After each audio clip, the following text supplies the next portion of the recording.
अब हम question number 2 को डिस्कस करेंगे। क्वेश्चन नंबर 2 के अंदर जितने भी पार्ट्स हैं उनमें हमने उनके बताने हैं जो कॉन्जुगेट्स कौन कौन से हैं। फॉर एग्जांपल अगर हमारे पास दिया हुआ है square root of A plus square root of B, उसका जो कॉन्जुगेट होगा square root of A minus square root of B होगा। अगर square root of X minus square root of Y है, उसका जो कॉन्जुगेट होगा square root of X plus square root of Y होगा।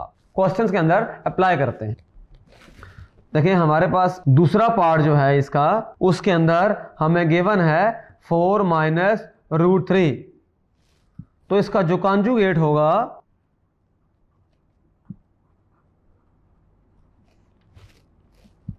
फोर प्लस रूट 3 होगा।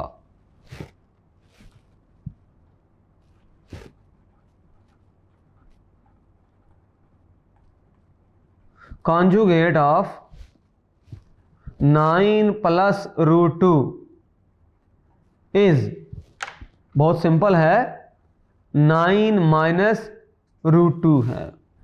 इसी concept के ऊपर इस क्वेश्चन के बाकी पार्ट्स भी सॉल्व किए जा सकते हैं। Thank you.